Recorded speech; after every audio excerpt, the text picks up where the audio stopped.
Welcome back, ladies and gentlemen, to another episode of Masochists Marathon. So last episode we were messing around a lot with defenses and stuff, and I guess I start this one doing the same thing. But yeah, last episode we were just kind of messing around with defenses, getting all this pollution stuff kind of sorted, and also setting up that coal outpost as well. So I wanted to come and upgrade the defenses here because last time they were getting destroyed a lot, and they just need increasing a bit. Not really bothering with walls because I really don't think this outpost is going to last very long at all, and to be honest, I don't really know how much the walls actually help. Do they just add stuff for the biters to destroy and distract them? But anyway, yeah, this is all in 10 times speed, just to get it done nice and quickly. We come and tidy up those miners for coal too as well, just to use them up, because we're going to be laying a load of miners today. I also started making a load of green and red circuits to do the Matsuri loader at coal 3. But then I don't actually lay it because there's an attack down on the main bus. A couple of splitters have snuck in again. Don't know how, don't know where they've got in because they're pretty much all the fronts are kind of covered. I know I don't have a full 360 degree defenses, and I will at some point. I don't like wasting all that resources just building a big wall immediately around the factory. I kind of want to utilize the bottlenecks from the water masses, but yeah, those aren't immediately available. Anyway, we have a little montage here of me biter clearing. There's a lot of footage in this episode. There's about 2 hours total gameplay. A lot of it's cut out, some of it's sped up a lot. So I wanted to keep in some bits of the biter pushing, but it's kind of quite quick. But we noticed that the coal isn't feeding all of the boilers properly. So there's little snippets of me coming in and redoing the belts down here. We put a fourth belt in, and then I mess around a lot with the splitters because they weren't really laid out properly, and to be honest, I still didn't get them quite right. But I actually spent quite a lot of time here, but I've cut most of that out because a lot of it was just standing here watching. It's still not perfect, but it'll do mostly for what we're doing. I also come and upgrade these defenses here. I don't know why I didn't place these walls out with a gap in between. I just kind of threw them down. Yeah, and didn't really consider that. I should have. But they're kind of temporary, so I guess it doesn't completely matter. Anyway, we went back to get some more turrets because I didn't really have enough, and we come up to carry on the bite pushing. We also looked at the evolution there, which is at 0.93, and we set up some crafting speed research. At the start of the episode, we were doing some mining productivity. I think we did a couple. There's even one I did before the episode started, but it was so quick I didn't even get it in the recording. But yeah, we've done a couple of those because it's kind of worth it now. They're only red and green science. So yeah, lots of skipping here. We clear this very quickly as far as watching this now is concerned. But the first hour of gameplay was pretty much all of this biter pushing just to clear this copper and iron patch. So my other problem with 360 degree defense all around the factory is the amount of time as well and resources it takes to put in. It would be probably a whole episode, or at least, you know, a lot of footage that I would have to edit down and cut out, which I don't have masses of time to record. So this footage for this video was basically a little bit each evening after work this week. I've come and recorded some video, and then now it's Saturday. I've come to do the post commentary. I'll admit, I won't lie, I am incredibly hungover right now, so apologies if this video is lacking from normal. But yeah, this footage is all taken from little bits from each evening throughout the week, and then today I'm doing the post commentary, and hopefully this will get uploaded in time. But yeah, this has been made much more immediately before it's being uploaded. Usually I upload a couple of days before it actually goes out, but clearly work is getting on top of things, and videos are starting to catch up. But I think I'm going to be able to stick with the schedule of 3 videos a week, so hopefully that's enough for anyone. Anyway, we've nearly got all of the biters cleared around the 2 patches that I want. There are a few more little bits we do with defenses and stuff, but yeah, that's all working.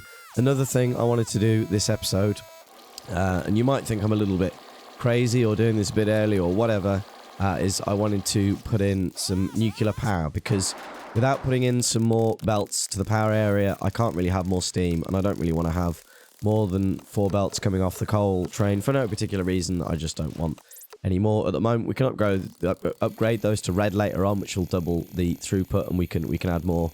And to be honest, to get those running at full steam, I think we'd need red anyway.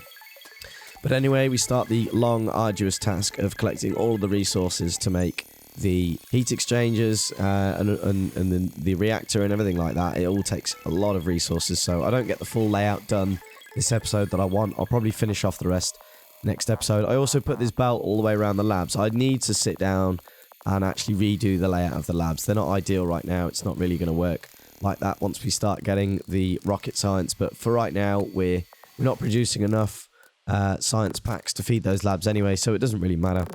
but at some point I will go and re-lay out the labs in a way that I'm happy with. I can't decide how I'm going to do it. I'm either going to do it with bots or I'm going to do some crazy method where we're using the fact that the labs pass them on. So we'll see. I don't know. I haven't really decided. I want to do something a bit different from everyone else, but it doesn't really matter so long as we can do the research. Anyway, I get the layout done I want for the reactors, and now I'd like some feedback on this, whether this is going to work. I know it's not ideal what I do to start with. I just fill in these two little rows here. It's probably not even going to utilize the heat exchangers properly, but the layout I pretty much got from Bentham's playthrough. I just really liked it because it really uses the adjacency bonus a lot. So we've got the 4 reactors in the middle there, and then the 4 sets of heat exchangers and everything all set around it. But yeah, I'd appreciate people's feedback on whether this layout's okay. At the moment, I get the uranium fuel cells passed directly into the reactor, just not to have any out on a belt. But the whole thing with this layout, me doing this early, is I'm going to manually feed it with uranium 365. It's not going to be fed from that chest. I'm always going to keep at least 40 in there, or just below 40. So as soon as I finish the Kovarax enrichment research, I can get on with that straight away. But yeah, I'm going to manually keep feeding it. I mean, you get 10 fuel cells per 1 unit of 365, so I really don't think I'm going to use that much. I should be able to keep up with it, but we'll just have to see. I do want to increase the processing we're doing. The next thing I do, I realise now, future me being future me or present me, was a bit stupid. Past me wanted to put something in that meant that nuclear was prioritised over steam, so I put in something with an accumulator to say only let these belts through when the accumulator's at a certain value. Put in a load of extra accumulators to obviously deal with the interim when the coal's not coming in. But I didn't actually know the game kind of prioritizes it already for you. I might be wrong again, but I assume that it uses nuclear power over steam because obviously the reactor uses fuel cells regardless of whether you're using the heat or not. It takes a little while for the reactor to get warmed up, of course, and I put this whole thing in and it kind of causes me problems. And in a bit, I do actually take it back out again. But I probably should have researched this beforehand. I basically just made this assumption. I just assumed it straight away and didn't really think any more about it until near the end of the episode. So I kind of leave that in for a bit. And while we do a bit more biter pushing in a little bit, I realised it was a really bad idea because we completely run out of power, basically. But we'll get into that in a minute. So the other thing I wanted to get done this episode was finally get this green circuits outpost done. We do get a bit of an attack over at the nuclear outpost, but it's just a bit of wall, so I ignore it. Now, the reason why I put the nuclear power in was because I wanted to come and put electric furnaces in here, and if I didn't put the nuclear power in and no extra stream and electric furnaces, I wouldn't really have enough power to do biter pushing, which I kind of need to be able to do because it's my only form of being able to kill the biters at the moment. I literally cannot take them on my own. I have to have laser turrets for those behemoths. So that's why I put the nuclear in, because I didn't want to be feeding this thing with coal. I wanted to go straight for electric furnaces, just so that this area is just going to get bigger and bigger. It's going to be our main source of electronic circuits. And I'm also doing this layout in such a way that I can just expand the length of it. I can just upgrade it as we do the belts. So when we go to red, I can add the extra furnaces on the end, and then again with blue. But to be honest, when we get to the blue level, we'll be having beacons and speed modules, so I need to work out how many of these will saturate a blue belt, but with beacons in those gaps in between and productivity modules. So I don't know if that's a set number with this layout, but I'll probably just go and have a little bit of a play around with my test map. Now, I wasn't really happy with how this was laid out in this episode. After looking at it when I finished recording, I kind of want to lay it out differently. So to begin with, we put the green circuit production on the opposite side of the belts from the furnaces, but actually how I want it laid out is kind of similar to the bus. We'll have like a mini bus here with all the copper and iron coming through. So actually the green circuit line is currently running to the west. We'll turn it 90 degrees up clockwise, and it'll be going from south to north. So it'll be above where those furnaces are, but that'll probably be when those patches are all mined out, because we can't really put it like that at the moment with the space we have. But when it gets to that stage, we'll be bringing in copper and iron. We'll build another station, another depot there where we'll bring copper and iron in. But in the meantime, we'll just keep mining those patches, and we'll have the layout like that until they run out. And then at some point, I'll go and rebuild the whole thing where I'm actually happy with how everything's laid out, because it gets a bit messy in a little bit. So we come down to grab a few more bits and bobs to carry on building the outpost. And we also get the last of the turrets on me that are damaged repaired. This is a repetitive thing. A lot of the 2 hours of recording was me just repairing turrets because they just build up in your inventory with all that biter pushing. But yeah, like I said earlier, there's 2 hours of gameplay in total, roughly. I was quite happy with how I went about making this. So with the new editing style I've been doing lately, I've been sort of recording like an hour, then I'll do a bit of editing, and then I'll work out how much more footage I need to finish off the episode. This one, I did it differently. I was like, okay, I want to get these things done. I've got these goals. So I'll just go and record the 2 hours, and then I'll somehow get that 2 hours worth of footage down to 20 minutes. So I cut out loads of bits. I did a lot more editing than I normally would. A lot at the start of the episode, there's a lot of the chopping and changing, lots of little snippets of the biter pushing. So talking of biter pushing, we try and do some here, and the power means we end up losing a lot of turrets. So I really wanted to push these bases back, and my whole coal thing was really stupid because it meant we lost a load of turrets there. It wasn't very good at all. So I come down and just plain take out this whole stupid thing here. And I think this is about when I realized where that whole thing's just pointless. It uses steam. It uses nuclear over steam anyway. So yeah, the whole thing was a bit silly. And we get an attack up right where we were working. So I come and deal with these power poles there. That's what got destroyed. We don't actually need them in because we're taking it off the back of the coal 3 outpost. So anyway, we come and lay out these belts. I'm kind of going for like a sort of ore bus kind of thing. But the problem with me laying it out like this, with the ore flowing in from the west and then the finished product going back out the same way, means the ore belts and the finished product belts are all going to get mixed up a bit, and it gets a bit messy. But I have the correct layout in my head done, and we'll sort it out in a bit. Anyway, I come and put a load of defenses in here because we're going to start mining and electronic furnaces. It's all going to produce a lot of pollution. So yeah, I got to put in a load of extra defenses here. And to be honest, I still didn't really have enough turrets on me. But yeah, next episode, I'm probably going to expand this area further, get these whole patches completely covered in miners. This episode, I kind of wanted to just get this running, which is why I just put in just enough to get this running. I think we put in slightly more miners than we need. But anyway, we get all that running for the copper, and we get the product out over to the circuits area, and then we'll do the same for iron as well. So I did a lot of working out in my head for this area, how much copper we'd need, how much iron we need. So basically, for the green circuits ratio, it's 5 copper to 2 iron. So in my head, I kind of doubled that to 10 to 4. So 10 belts of iron, 10 belts of copper, 4 belts of iron. And then I started working out in my head, basically working on blue belts, because that's going to be the final one. How many electronic assemblers can be fed on a blue belt of copper? So it's 40 units a second on a blue belt, and you need 10 copper a second for the amount of copper cables we need for the expensive recipe. So one blue belt can feed 4 electronic assemblers. I don't know if that all works out. It's kind of really rough in my head, but that was generally what I was going for. But yeah, this area is going to end up being all blue belts. So that's kind of what I wanted the layout to work out on the end. But I think 10 belts, 10 blue belts of copper and 4 blue belts of iron is going to be enough. So anyway, we get the green circuits producing. It's not the prettiest thing in the world, but to be honest, once all this is mined out, I'll redo the whole layout in the mind of 10 to 4. And we'll sort all that out. Maybe I'll have a better layout when in the meantime. But yeah, we finally have some green circuits being produced.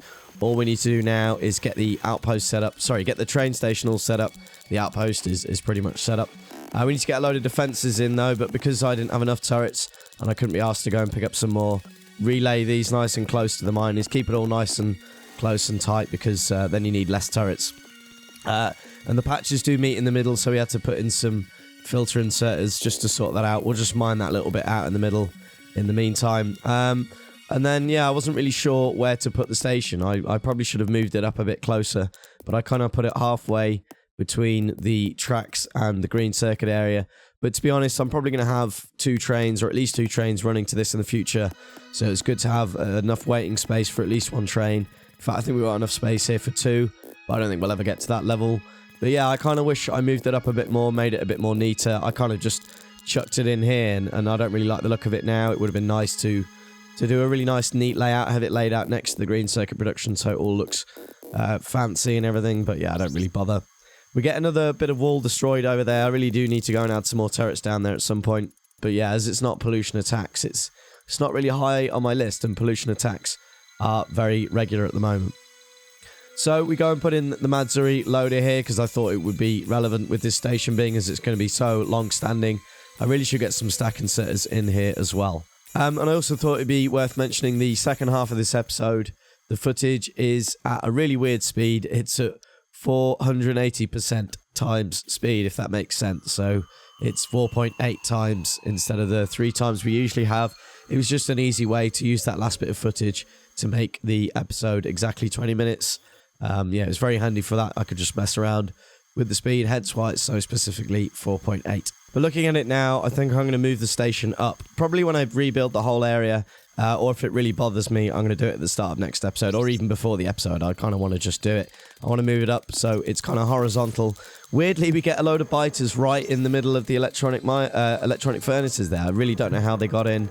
They must have come down from the southwest there. It's the only gap. We don't have any turrets, so we get a load of extra turrets in just to try and prevent that from happening again. We get a load of turrets in at the station as well, or not very many because we actually run out, so I go and rob some. And I really need to expand this area because it's not going to really be relevant unless it's producing a huge amount of green circuits. But once it's all set up and running, it's going to be making at least 4 belts of green circuits, if not more, hopefully more. I doubt it's ever going to get to the level of 4 blue belts of green circuits because that would be absurd with the fact that we have to have 5 copper assemblers per 1 electronic assembler. This expensive resource setting is, you know, really making this an interesting playthrough with the poor richness as well. Yeah, it's kind of a double whammy. I love it, you know, masochist stream and all that malarkey. So green circuits are all set up. We need to get a train in and a depot done back at the factory. I did mess around with the Matsuri loader for ages because I couldn't quite work out what the values were again. I forgot it was less than 0 or greater than, even now I can't remember because actually when this was recorded it was a few days ago. I'm coming and doing the post commentary last minute. So we head back to the factory just to come and get the depot done, and I noticed there's no iron, and earlier I thought it was just because the iron outpost was fleeting a bit, which is why we went and looked at it a moment ago. But then I realized it's the iron train that runs up to iron 2. So iron 2 has no iron left in it. It's not mining anything. So the train would get there and the timer would send it away 30 seconds later. But when it gets to the depot where it would refuel, it would immediately leave because it's empty. And I've remembered this is why I don't like using the time function on the train, because once the outpost is depleted, if you don't keep an eye on it, the train just keeps going round and round and round, and it's kind of a bit annoying. I'd rather it wait at the outpost that has depleted so that I can go and clear it all out and then take the train away. But yeah, I kind of need to use the time function in this one because the patches get very thin and they run out very quickly. So yeah, it's something I'm going to have to keep on top of. We start laying out the green circuits out depot. We set the color of the train there, kind of a bit weird. I should probably go and look up the color values for the green circuits, the electronic circuits, and get that exactly right. But yeah, it needs to be a slightly different green from the nuclear train. Obviously, it doesn't really matter, but I kind of find it funny to get that exactly right. Anyway, we get this all in, and we get the belts fed in to the main bus. Finally finishing the productivity module. We're going to need a lot of those. They're going to be very handy. So I want to start producing those soon. We're going to be doing bots next episode. I've realized I kind of want to get on with it, get bots in the factory. They're pretty much well overdue. I should have done them ages ago. But with the resources and power and everything, it didn't really make too much sense.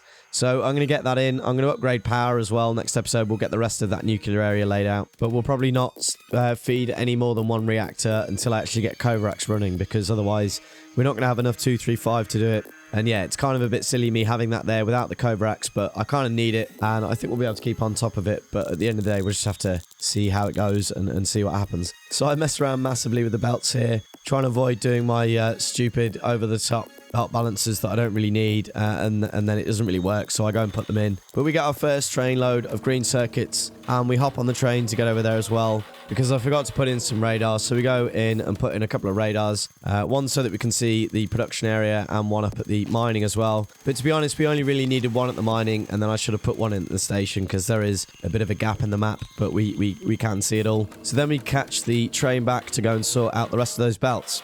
So, like I said, bots next episode. We'll sort that power out as well, obviously, because bots use a lot of power. But I also need to get on with upgrading belts. We haven't used a single bit of red belt yet. I've been avoiding it because of the amount of resources it needs. But I think we're starting to get to the point where it would be quite handy.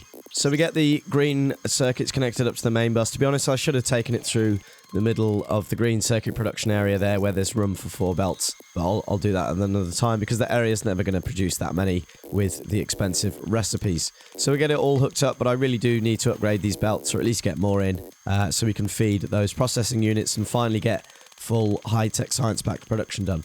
But with all that said and done, that's going to be all we have time for. I do hope you have enjoyed. Thank you so much for watching, and please do come and join us next episode. Bye-bye.